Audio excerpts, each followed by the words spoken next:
Hola, bienvenidos a la asignatura de Química Orgánica. Continuamos con los compuestos orgánicos oxigenados y esta semana conoceremos a la familia de los aldehídos y las cetonas.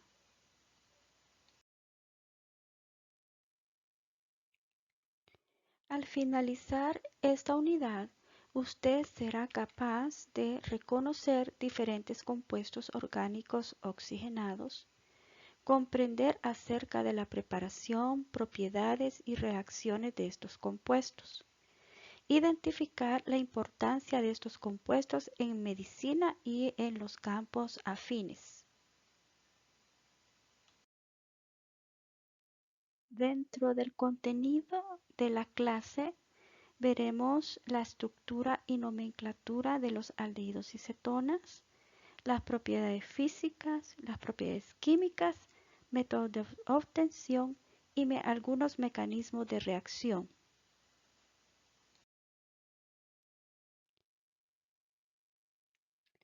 Los aldehídos se utilizan en la industria como base para la obtención de resinas fenólicas y en la elaboración de los explosivos, en la fabricación de plásticos para sustituir piezas metálicas en vehículos y máquinas, así como para cubiertas resistentes a los choques en la fabricación de aparatos eléctricos. El metanal es la base del polioximetileno o POM, del cual se hace una diversidad de piezas plásticas para engranaje o para otros diferentes usos. En las acetonas está la propanona, que se usa como disolvente para la fabricación del plexiglas, que tiene la apariencia de vidrio y con el cual se han fabricado muchos accesorios como las mascarillas, gradillas para tubos y otros.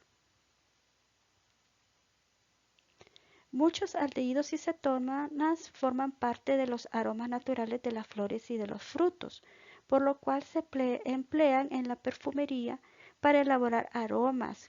Ejemplos de ellos tenemos la vainilla, el anís, la canela. De ellos también se obtiene el cloroformo y el iodoformo. El cloroformo, que actualmente se utiliza para la fabricación de otros productos químicos, para refrigerantes y disolventes. El iodoformo con acción antiséptica se usa para limpiar heridas, como por ejemplo en el campo odontológico, se usa en los abscesos, en las bolsas periodontales, en el caso de un mal olor en las coronas y en las encías. Es ligeramente analgésico con efectos antibacterianos y poco irritantes. También se utiliza en el área veterinaria, ¿verdad? Se utiliza como un sustituto, es una buena alternativa. Dentro de las generalidades podemos decir que tienen el mismo grupo funcional, que se llama carbonilo.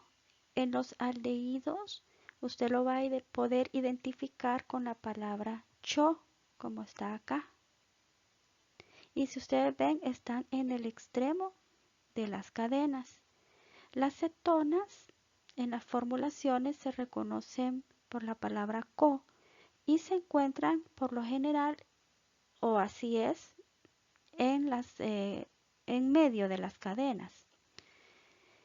En el caso son polares ambas por la presencia de oxígeno en el grupo funcional, ya que por su alta electronegatividad ellos atraen los electrones alrededor de ellos y se forman una nube electrónica parcialmente negativa. En el caso del oxígeno, quedando el carbono que está unido a él con carga o con una nube de cargas parcialmente positivas. Esto es en un momento, ¿verdad?, de giro de los electrones, pero nos da o nos hacen que las moléculas sean polares. Los aldehídos se reconocen porque el grupo carbonilo está en un carbono primario y en las cetonas está en un carbono secundario. Entonces decimos que tienen el mismo grupo funcional, son compuestos polares, presentan isomería de familia, no forman puentes de hidrógeno porque si ustedes ven el aldehído, ¿verdad? El hidrógeno está unido al carbono, el oxígeno está unido a un carbono que tiene una electronegatividad intermedia. Y en las cetonas es lo mismo. No pueden formar puentes de hidrógeno entre las mismas moléculas. Otra cosa que quiero hablar sobre la estructura es que los aldehídos solo tienen una cadena y los cetonas están unidas a dos grupos de compuestos, de sustituyentes o de cadenas, como ustedes los puedan reconocer. Pueden ser cadenas lineales, ramificadas, pueden ser ciclos, pueden ser anillos aromáticos también. Dentro de las diferencias entre estas dos familias tenemos la estructura de la cadena que ya habíamos hablado, ¿verdad? Que los aldehídos tienen su grupo funcional al extremo y las cetonas en las partes medias.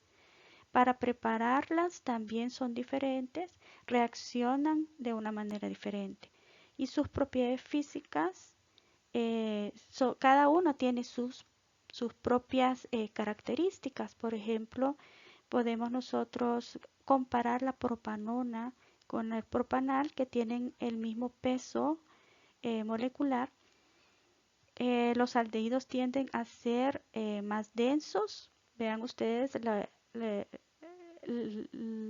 valor de la densidad. Tienden a tener puntos de ebullición más bajos y a fundirse a temperaturas más bajas. En cuanto al efecto reductor, también podemos decir que las cetonas son más resistentes a los agentes oxidantes que los aldehídos.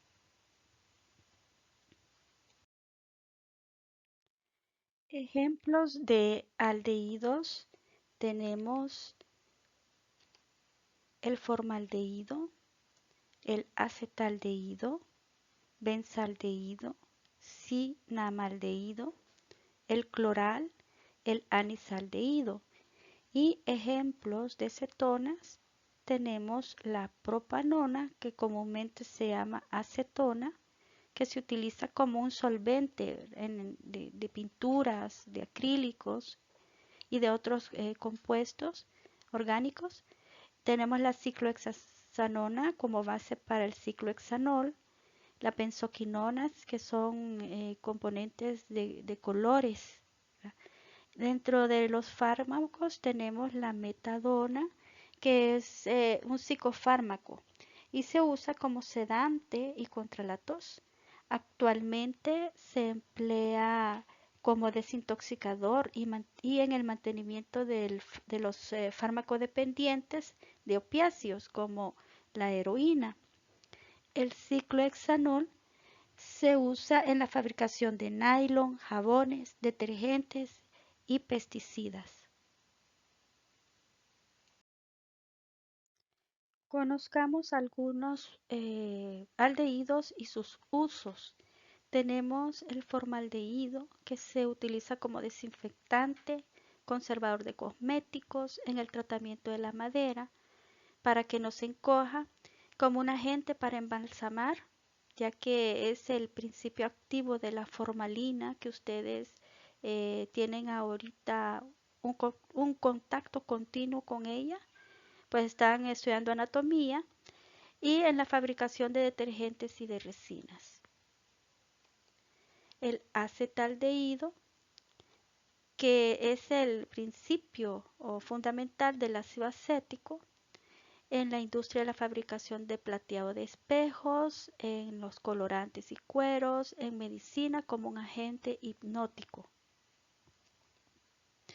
el anisaldehído, que tiene propiedades aromatizantes que forman parte de muchas fragancias. Se utiliza en la industria de la perfumería, ya lo hemos mencionado en otras ocasiones.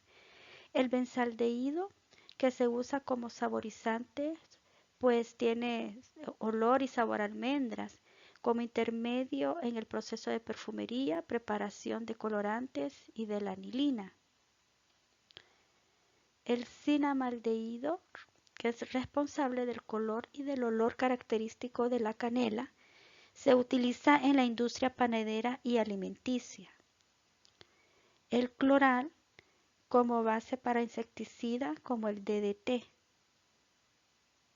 Aquí ven ustedes el grupo CHO, ¿verdad? Incluido en su formulación. La acetona o propanona, que se usa como solvente, pues tiene propiedades quitamanchas, quita esmaltes, también en la fabricación de plásticos, de fibras y medicamentos. La benzoquinona, que es un pigmento natural que se encuentra en los hongos y algunos artrópodos, en algunas plantas también. Es altamente tóxico, pues puede producir cáncer y se emplea como un agente oxidante. La ciclohexanona se usa principalmente en la fabricación del nylon como adhesivo en el sellado de los productos a base de PVC, disolvente de lacas y resinas y pigmentos. Propiedades físicas: son moléculas polares, su solubilidad en agua es relativa hasta el carbono 5, punto de ebullición menor de los alcoholes de masa molar cercana, punto de ebullición mayor que los hidrocarburos y los éteres de masa molar cercana. Quiero que vean ustedes y comparen los puntos de fusión y de ebullición con respecto al aldehído y en comparación al alcohol y al alcano, que pesan lo mismo.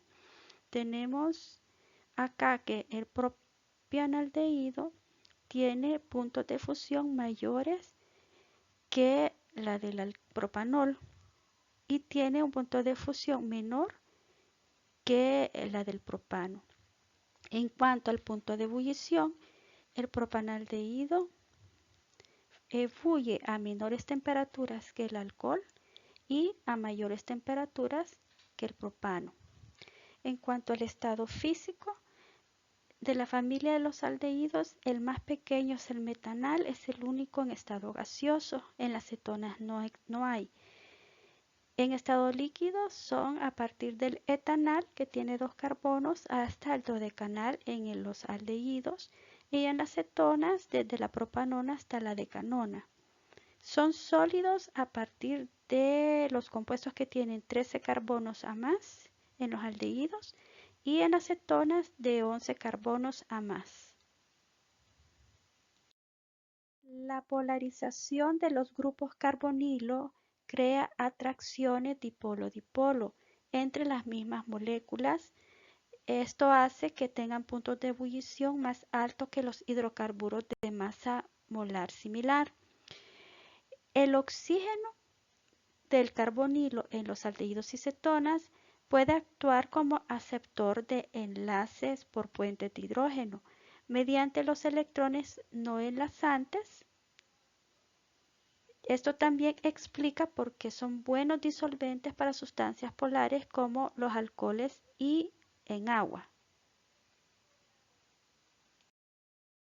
De la importancia biológica podemos decir que forman parte de nuestro metabolismo. Están presentes en los ácidos biliares, el ácido glicocólico y el ácido taurocólico. Si ustedes ven, tienen presentes el grupo carbonilo acá.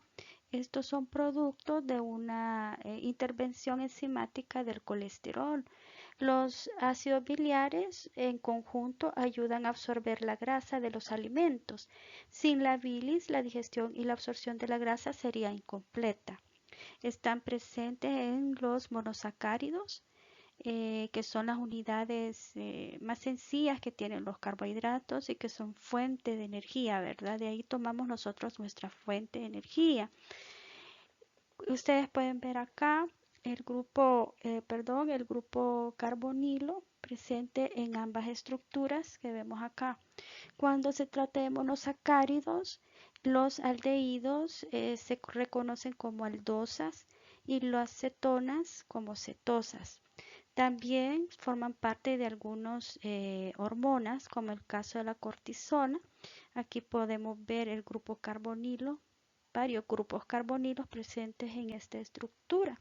La cortisona es una hormona que tiene una acción desinflamatoria, quita el dolor que causada por la hinchazón.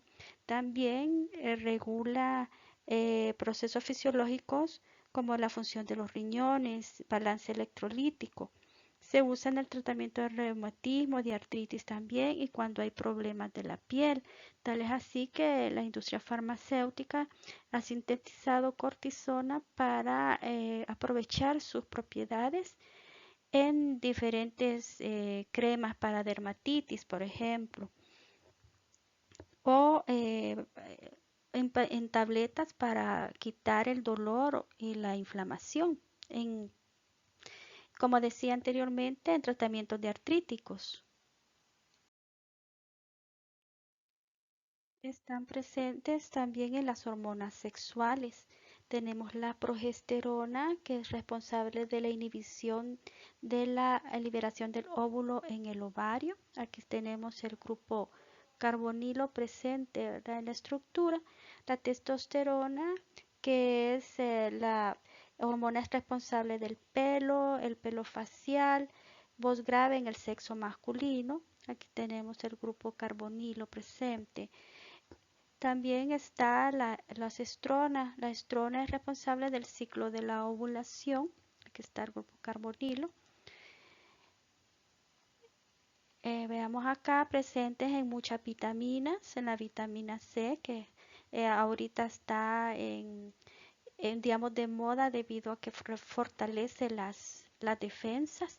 La vitamina K, aquí están los grupos carbonilos presentes en la estructura.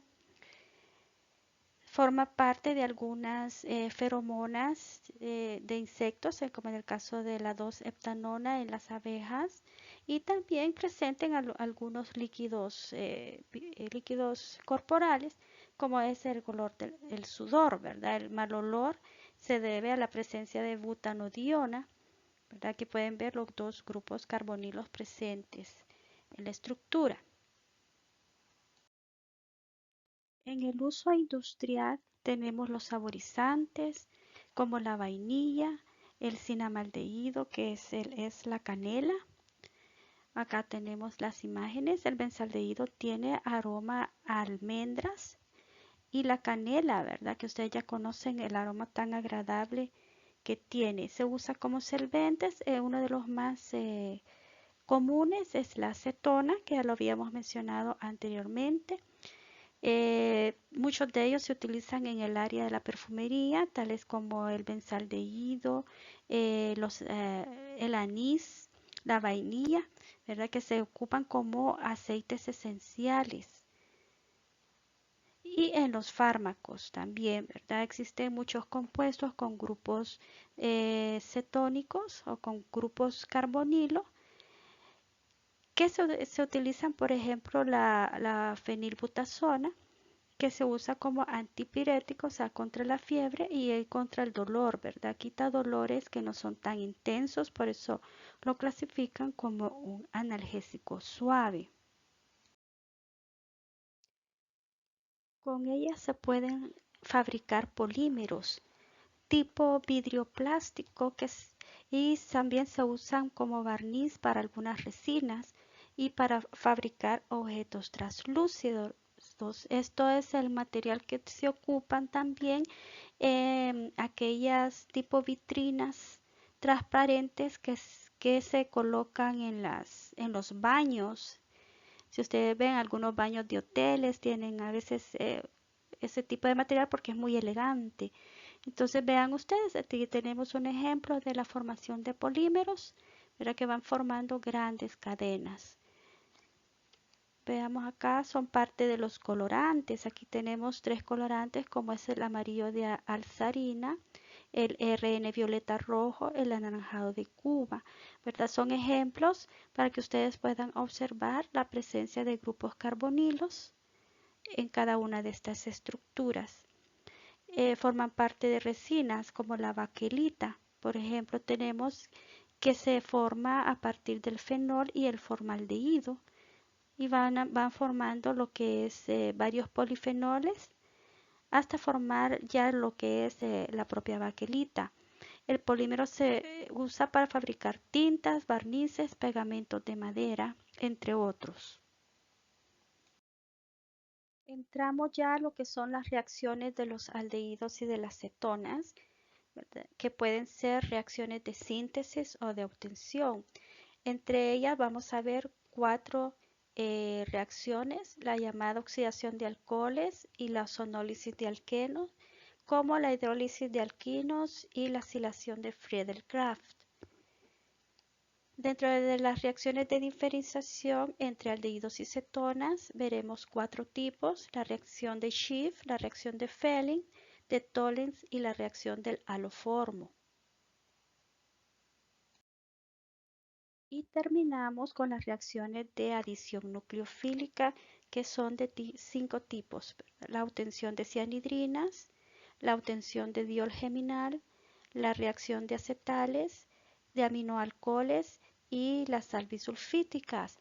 Estas son reacciones propias de los aldehídos y cetonas, y estos son los nombres de los productos que podemos obtener a partir de ellas. La oxidación de alcoholes consiste en agregarle a un alcohol un agente oxidante.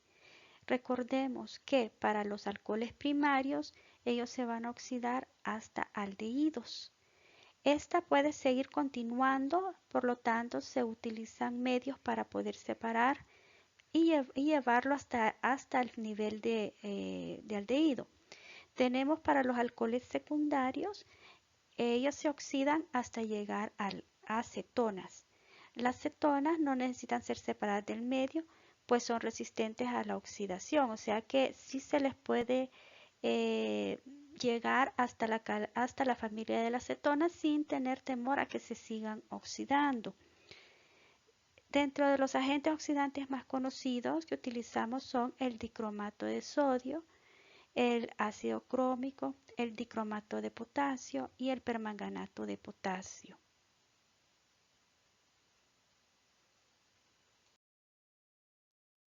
Voy a explicar el mecanismo de reacción de la oxidación de los alcoholes. En este caso trabajaremos con el etanol como alcohol primario. El agente oxidante que va a trabajar acá es el permanganato de potasio. El ion manganeso está unido a 4 oxígenos, 3 de los cuales están unidos con doble enlace y el cuarto con un enlace sencillo para unirse con el potasio del otro lado, ¿verdad? El potasio, que es un metal, se estabiliza transfiriéndole un electrón al ion, al oxígeno, y esto queda como ion permanganato, así se llama. El ion permanganato es la fuente de oxígenos, como usted ve, por eso es agente oxidante. Tiene muchos oxígenos con que trabajar. Este par de electrones del grupo hidroxilo del alcohol atrae al ion manganeso y forma un enlace con él de esta forma. Cuando el oxígeno dona su par de electrones para hacer el enlace, empuja estos dos electrones manganeso-oxígeno hacia el oxígeno y lo deja con carga negativa. Acá tenemos la unión de oxígeno-manganeso y el traslado, ¿verdad?, de los dos electrones hacia este oxígeno. Le vamos a dar vuelta al hidroxilo para poder explicar el siguiente paso. Este par de electrones del ion permanganato atrae el hidrógeno del grupo hidroxilo. Cuando lo hace, si ustedes ven acá, el hidrógeno se separa sin su electrón y al hacer el enlace con este oxígeno, el electrón que dejó el hidrógeno neutraliza esta carga. De esta forma, ahí está el enlace hidrógeno-permanganato.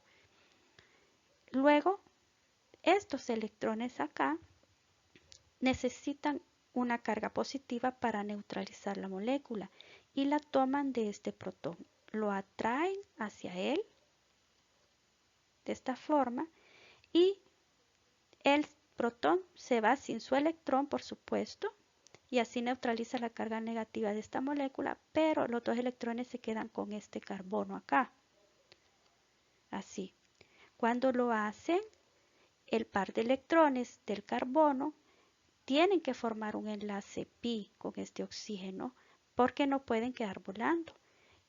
Él los acomoda y empuja simultáneamente el par de electrones que unían al oxígeno con el manganeso, quedando entonces el manganeso como una molécula completa. Y el oxígeno también se queda rodeado con sus 8 electrones, o sea, su octeto.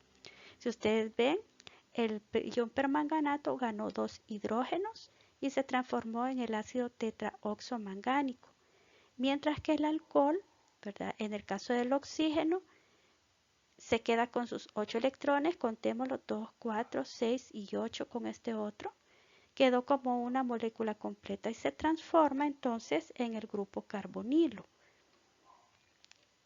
quedando de esta forma. Y es así como llega a oxidarse un alcohol primario en un aldehído. En el caso de ser una cetona, es exactamente el mismo mecanismo, solo que ya no va a sobrar este hidrógeno, sino que acá habría una cadena o un grupo de átomos, ¿verdad? Vamos a completar estos ejercicios de reacciones en base a lo que se explicó en las diapositivas anteriores. El agente oxidante es el permanganato, ¿verdad? Acuoso, y lo vamos a hacer reaccionar con cada uno de estos alcoholes. Lo primero que tenemos que ver es si el alcohol es primario o secundario. Entonces tenemos acá el 2-metilpropanol, es un alcohol primario. Por tanto, al oxidarlo con el permanganato de potasio me va a dar un aldehído, que en este caso sería el 2-metilpropanal. Vean ustedes que en el carbono donde está el hidroxilo es el que sufre la transformación. Todo él se transforma en el grupo CHO o el grupo carbonilo de los aldehídos.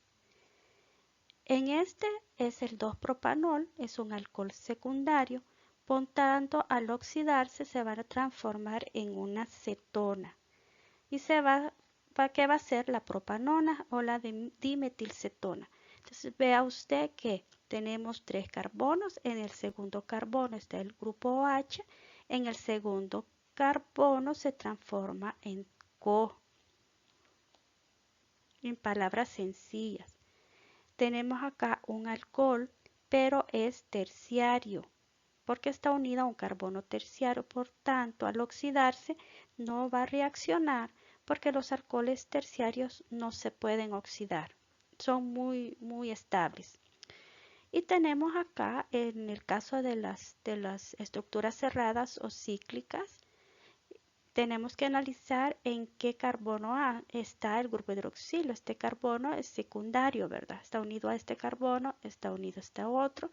Por tanto, él se va a transformar en una cetona y se va a formar en una ciclobutanona. Este es el ciclobutanol y se va a transformar en la ciclobutanona.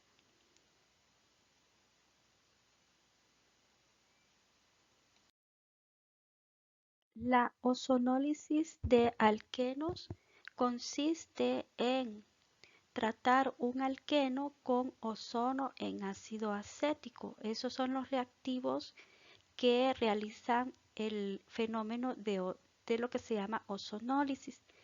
Si el alqueno tiene, fíjese bien, hidrógenos, se va a transformar en un aldehído.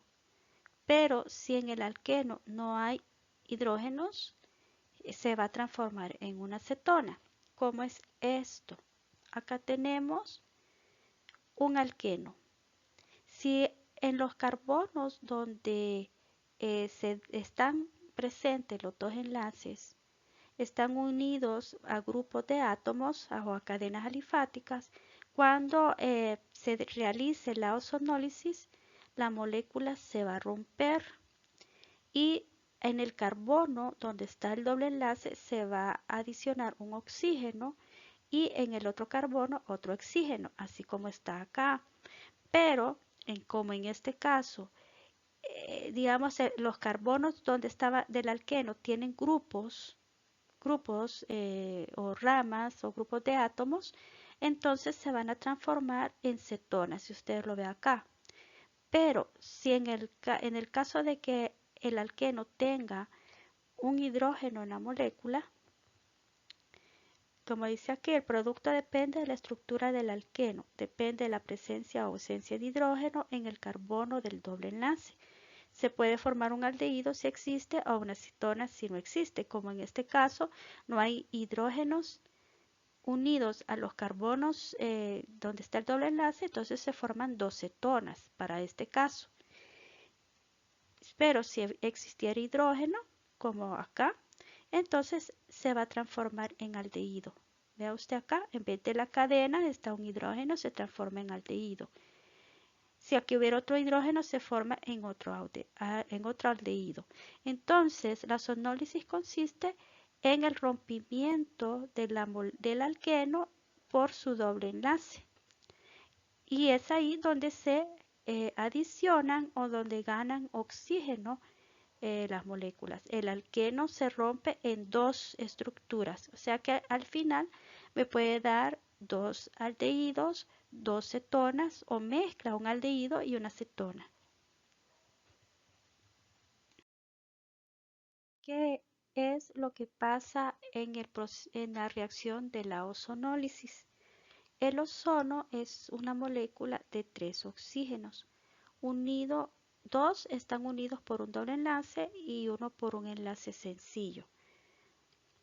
Entonces, el ozono presenta dos estructuras resonantes, en el cual podemos ver que de este lado está el doble enlace y en esta otra estructura está al otro lado.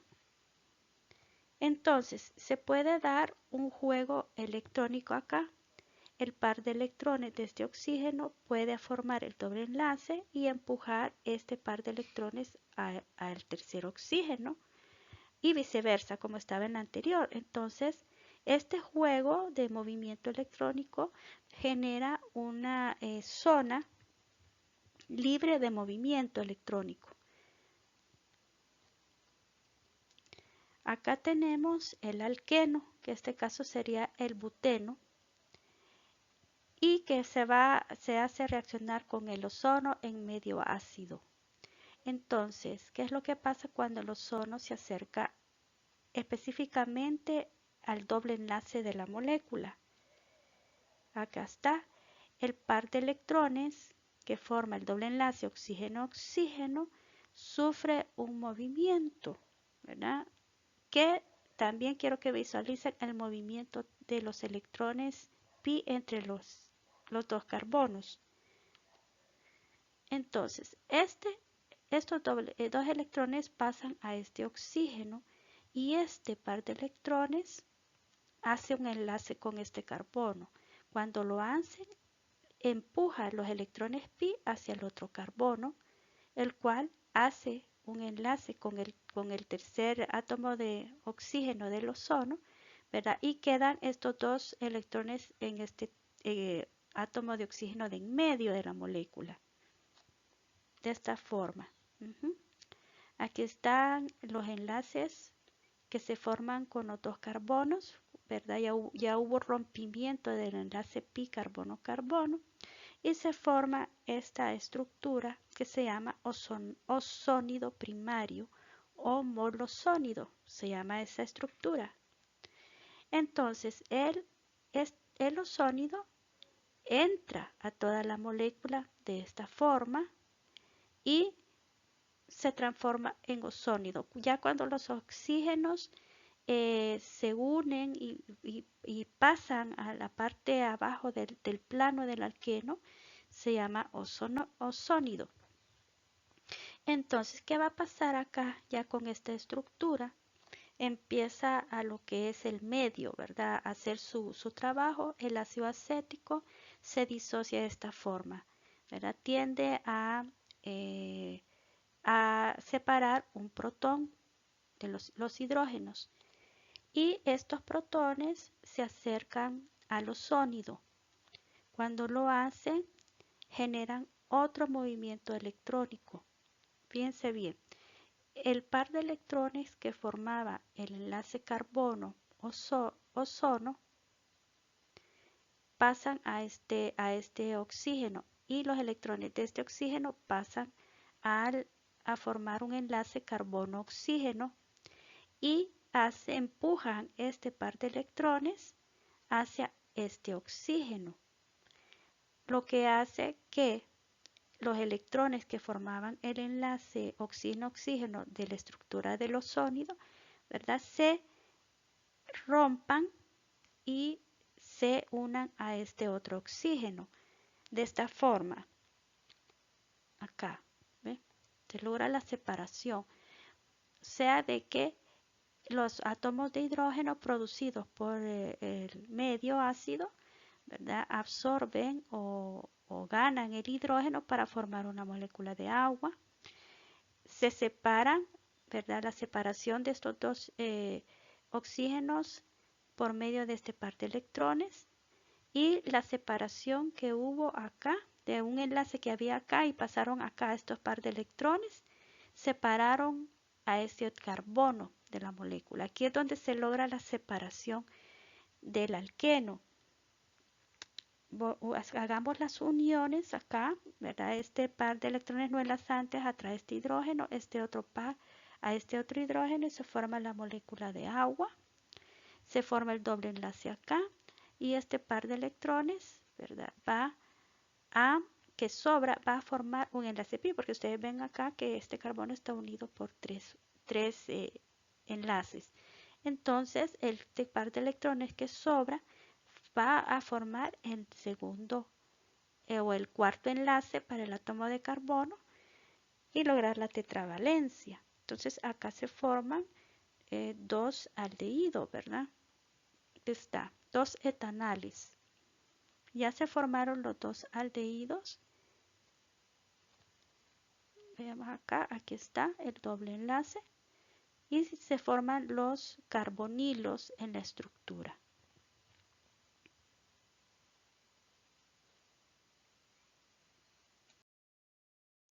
Vamos a realizar estos tres ejercicios y vamos a hacer la reacción de ozonólisis para cada uno de ellos. Vean ustedes que todos son alquenos y vamos a hacer reaccionar acá. Nos tenemos que enfocar en el doble enlace de los carbonos, donde está unido. Acá se va a dar el rompimiento de la molécula. A este lado le vamos a adicionar un oxígeno y a este otro un oxígeno, obteniendo acá dos productos, ¿verdad? En este caso sería la propanona y la metiletilcetona. Quiero que observen ustedes en dónde se dan las adiciones de oxígeno para formar los carbonilos.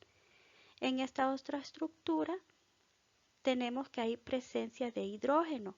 Cuando rompamos la molécula mentalmente, vamos a ver que se nos va a formar un aldehído y se nos va a formar una cetona, que son estas. Se nos forma el etanal y la metiletilcetona. Entonces, enfóquense dónde está el doble enlace y es allí donde vamos a romper la molécula. En el caso de las estructuras cerradas, como es el ciclo penteno, lo que va a pasar acá es que cuando rompamos, ¿verdad?, se va a abrir la molécula Y si viene del ciclopenteno, se va a formar un pentano, pero con dos grupos hidrocarbonilos en los extremos. O sea, en este caso sería el pentano dial, porque son dos grupos, eh, digamos, dos grupos carbonilos lo que están en esta estructura. Y el número de carbono se respeta. Miren, vienen del ciclopenteno, entonces vamos a obtener una cadena de 5 carbonos. Entonces tenemos el cuidado que debemos de tener nosotros es en dónde se da el rompimiento de la molécula y si hay existencia o no de hidrógeno. En la hidrólisis de alquinos, el alquino se hace reaccionar en digamos, en una mezcla catalítica de ácido sulfúrico en sulfato de mercurio. Pero si ustedes pueden ver, como es una hidrólisis, hay un medio acuoso bastante fuerte en la solución. Si el alquino tiene un triple enlace en medio de las cadenas, se van a obtener cetonas. Si se trata de un alquino terminal, o sea que el triple enlace está en un carbono primario, se va a transformar en un aldehído.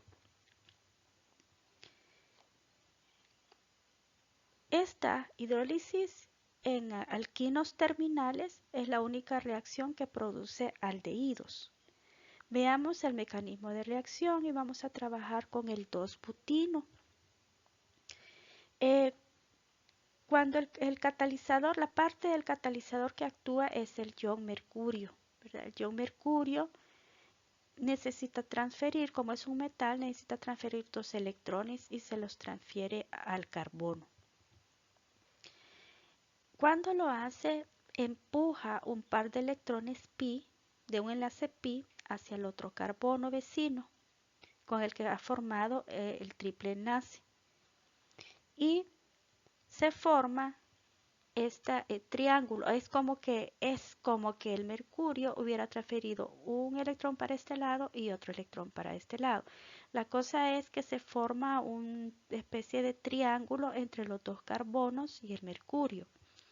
Luego viene una molécula de agua y con su oxígeno, con el par de electrones no enlazantes, va a formar un enlace con uno de los carbonos.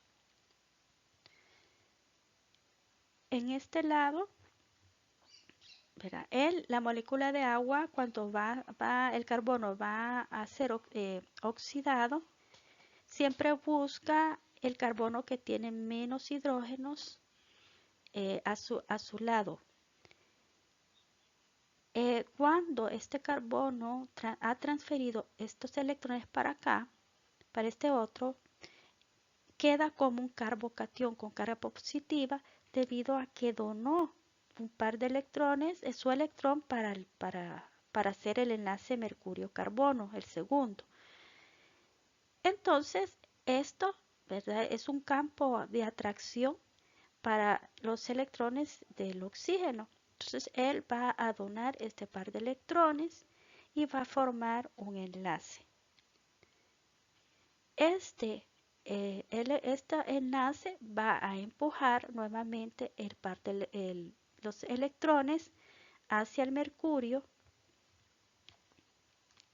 y se forma la unión de esta forma.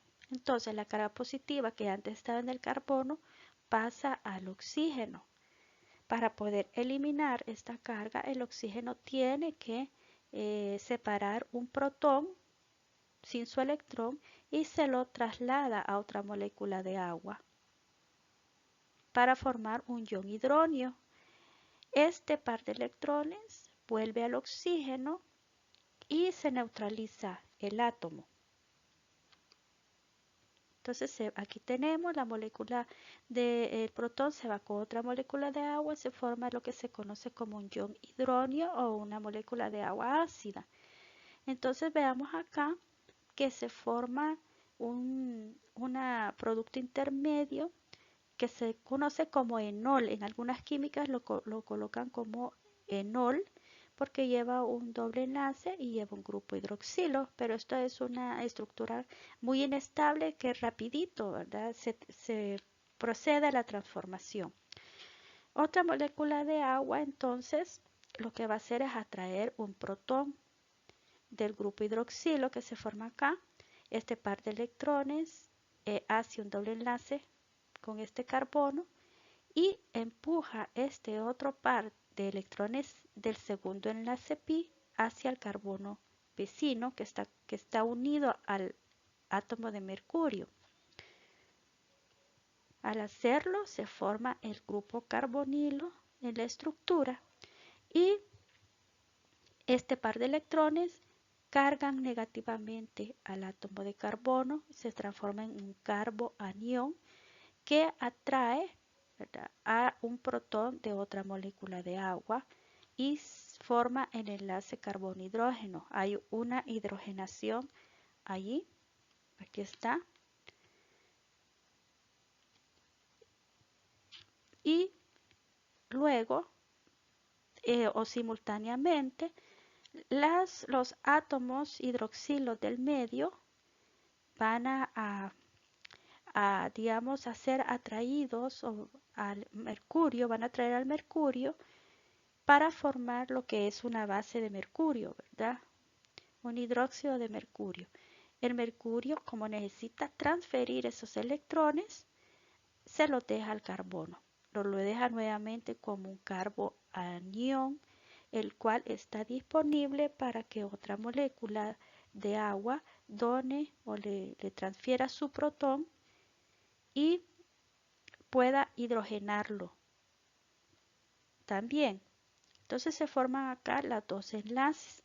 Quiere decir que en un carbono donde está el triple enlace se va a oxidar, se va a formar un grupo carbonilo y en el otro se va a hidrogenar. Para que ustedes vean, entonces se ha formado lo que es la etilmetilcetona.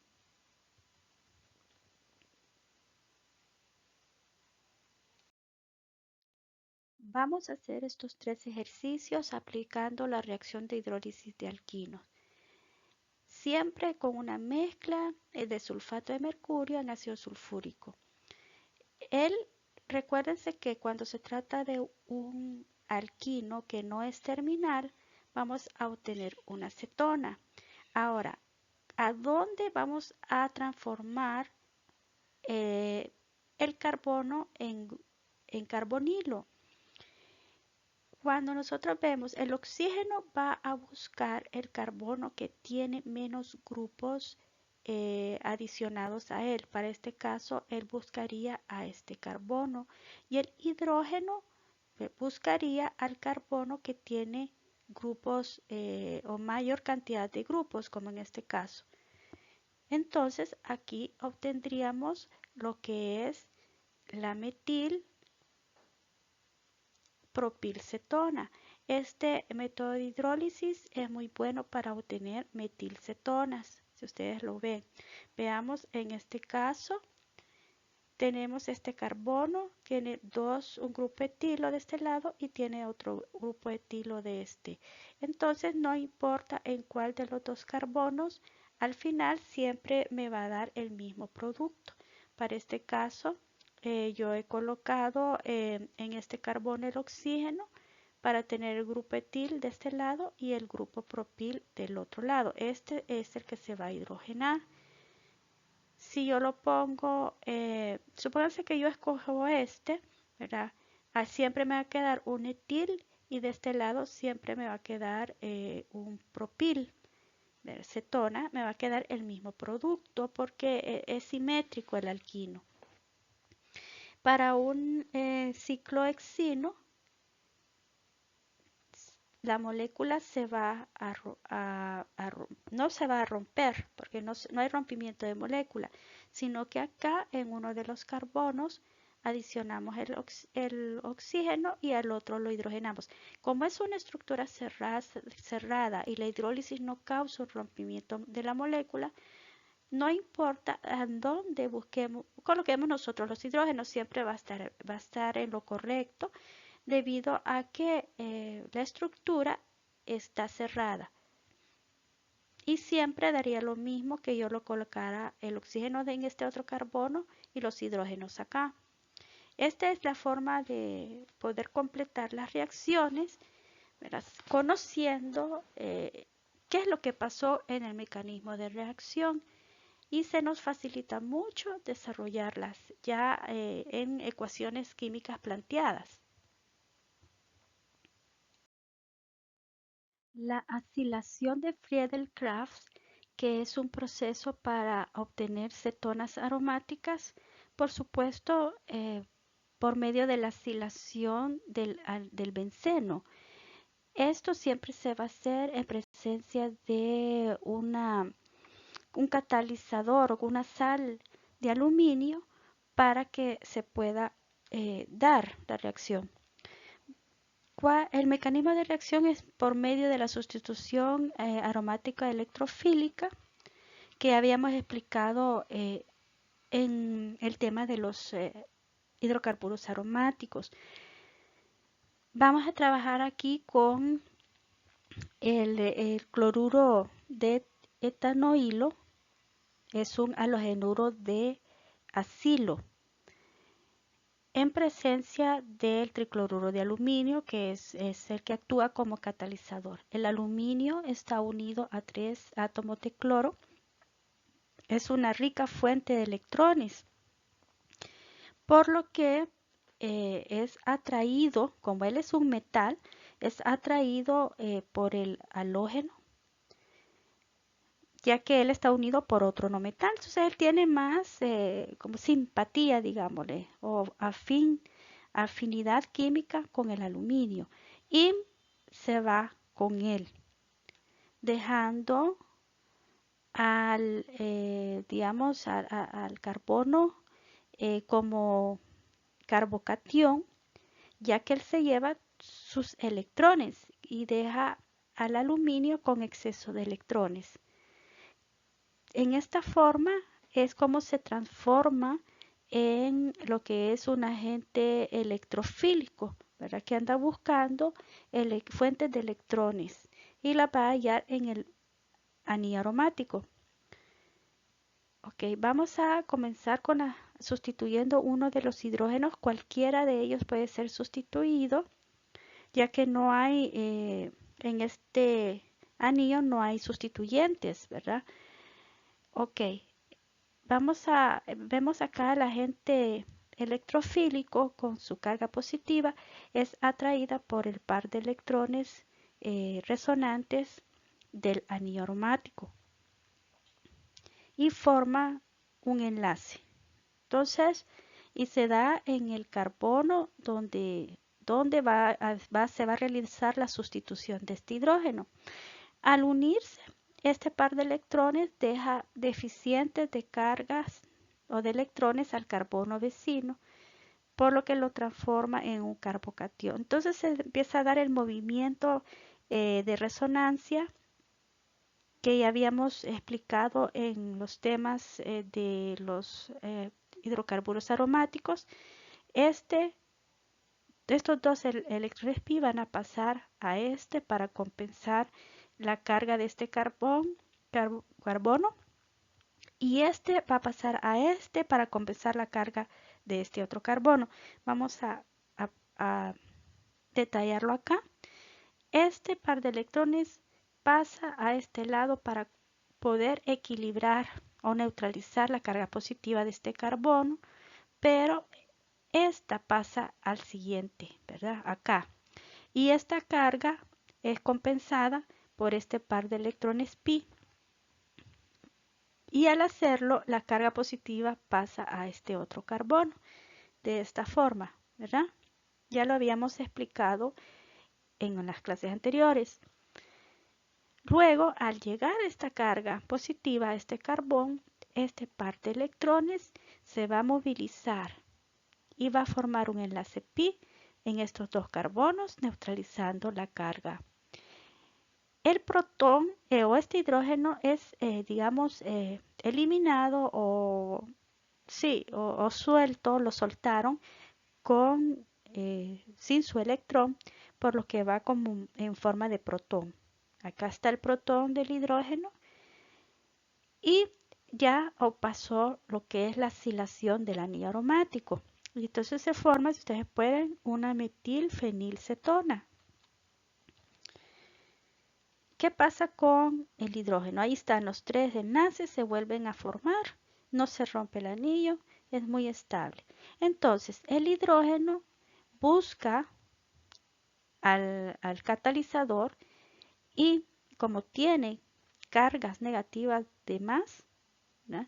Le suelta un cloro que se une con el hidrógeno para formar ácido clorhídrico. Y si ustedes pueden ver, el tricloruro de aluminio, así como entra en la reacción, así sale. No forma parte de los productos porque trabaja como un catalizador para acelerar la reacción. Vamos a completar estos tres ejercicios asilando al anillo aromático ocupando la reacción de Friedel-Crafts. Vean ustedes que en estas tres reacciones los reactivos son halogenuros de acilo porque el halógeno está unido a un grupo carbonilo directamente. Para aislar el anillo, simple y sencillamente quitamos el halógeno y respetando la posición de los carbonos y de todos los átomos, vamos a unirlo al anillo aromático, como está acá, ¿no? Vean ustedes, no hay complicación. Aquí cortamos el cloro y desde aquí lo unimos al anillo. No importa en qué posición usted lo ponga, siempre que respete, ¿verdad?, el número de carbonos de la cadena de donde proviene el halogenuro de acilo. Para la siguiente reacción, bueno, aquí obtuvimos la metilfenilcetona, aquí hemos obtenido la propilfenilcetona. Y vean ustedes que únicamente a este le quité y le pegué el anillo directamente, ¿verdad? Siguiendo el orden de la cadena. Y para esta tercera solo le pego a toda esta porción el anillo. Así de sencillo. Y obtenemos la difenilcetona. Y eso es simple y sencillamente una acilación de Friedel y Crafts.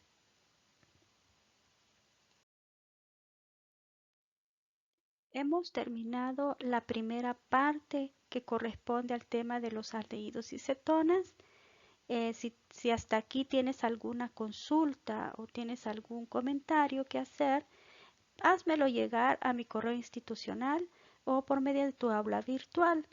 Espero que tengas un feliz día y muchas bendiciones.